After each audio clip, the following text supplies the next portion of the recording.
Hey guys, we are in an exciting time in Narnia right now, all right? So Aslan, they just put him on the stone table, right? He had died.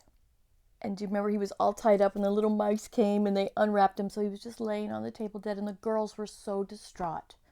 They were so upset, and they walked over to the edge of the hill and they were looking down on Cair Paravel. Could you imagine that beautiful castle? And just as they were doing that, they heard a crack. I thought, oh no, are they coming back? Are all those evil ghouls and the witch coming back to hurt him more? He's dead. What can they do? Here's what happened. Oh, oh, oh, cried the two girls, rushing back to the table. Oh, it's too bad, sobbed Lucy.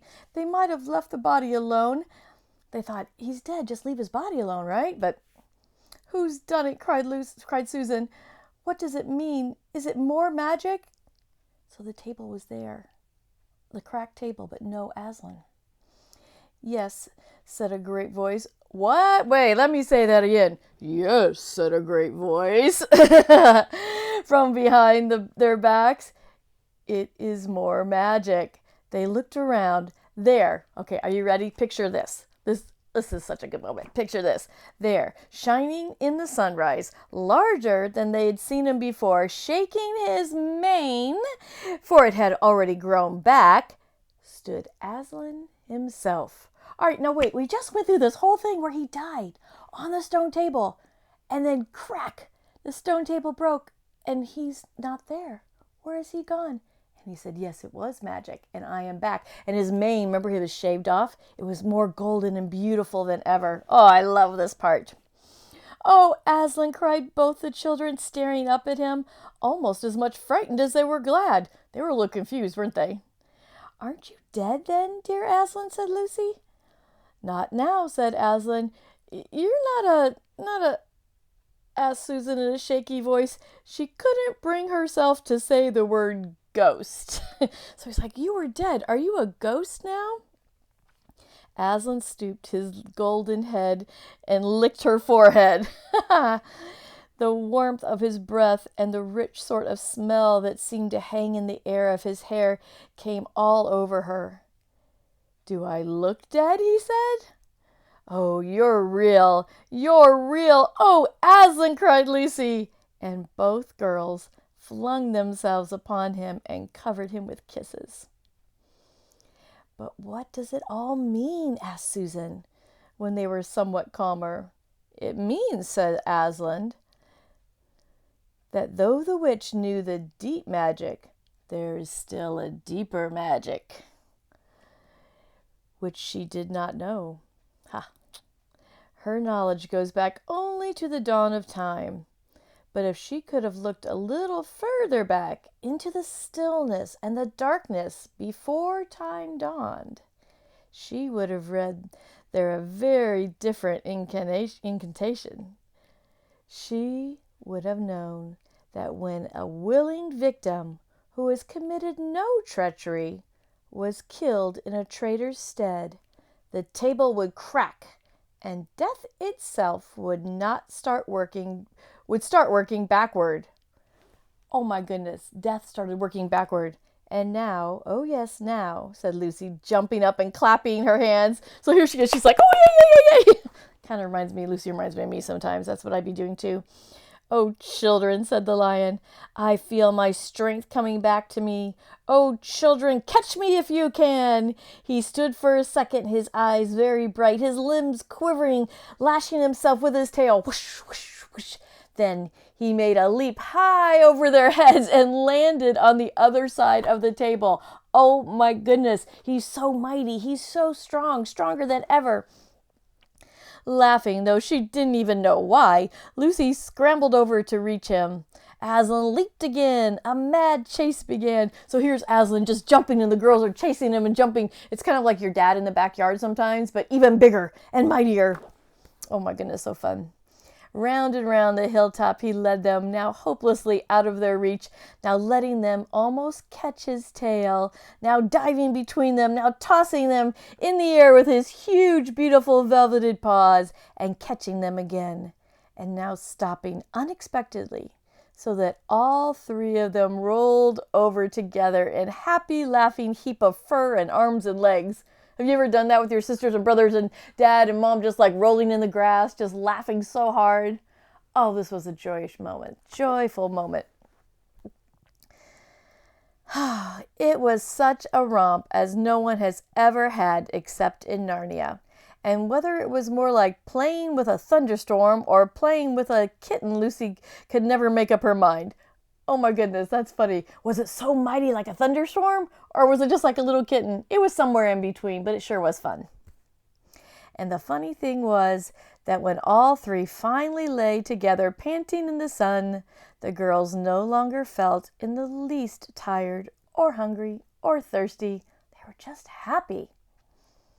And now, said Aslan presently, to business. He's like, all right, we've got something to do. What is it? What's he got to do? You guys remember? Here we go. I feel I'm going to roar. Ha ha. I feel I'm going to roar. You'd better put your finger in your ears, he said. And they did. And Aslan stood up, and when his mouth opened to roar, his face became so terrible that they did not dare look at it. And they saw all the trees in front of them bend before the blast of the roaring as grass bends in a meadow before the wind. Then he said, we have a long journey to go. So here he is out there, and he just lets off this giant roar, and trees bend like they're grass. And they wave back. And he says, now it's time to go. It's a big roar. Time to go. You must ride on me. And he crouched down, and the children climbed onto his warm golden back. And Susan sat first, holding tightly onto his mane. And Lucy sat behind, holding tightly onto Susan. And with a great heave, he rose underneath them and shot off faster than a horse could go down the hill and into the thick forest. Wow. Could you imagine riding on Aslan like that? Just hopping on like he's a horse, this big giant lion, holding onto his mane, holding onto your sister if you're Lucy, and taking off. That ride was perhaps the most wonderful thing that had happened to them in Narnia. Have you ever had a gallop on a horse? Have you guys? I have. I love horses. Think of that, and then take away the heavy noise of the hoofs and the jingle of the bits, and imagine instead the almost noiseless padding of great paws. Then imagine instead of a black or gray or chestnut back of a horse, the soft roughness of golden fur and the mane flying back in the wind. And then imagine you're going about twice as fast as any racehorse. Whew. But this is a mount that doesn't need to be guided and never grows tired. So when you're on a horse, you have reins most of the time, right? And you're kind of guiding the horse, telling him where to go. Not so. Aslan went faster than a racehorse, more smooth, his padded paws. Think of velvet on his paws. Soft. There were no clump, clump, clump. No jingle, jingle, jingle. No guiding. Just a beautiful, smooth ride. Wow. He rushes on, never misses his footing, never hesitating, threading his way through the perfect skill between tree trunks, jumping over a bush and a briar, and the smaller streams, wading the larger, swimming the largest of all.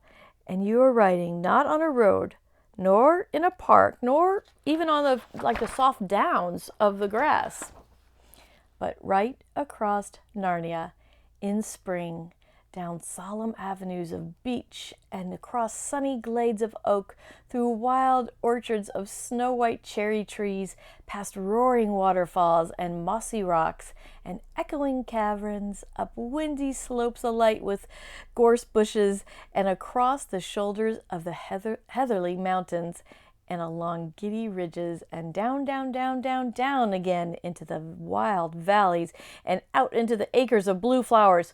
Oh! So much. Think about all the beautiful places you could imagine, and that's Narnia. And Aslan's just taking them on this ride through all this beauty. It was nearly midday when they found themselves looking down a steep hillside at a castle. A little toy castle it looked from where they stood, which seemed to be all pointed towers. Uh-oh, whose castle had all pointed towers? Do you remember?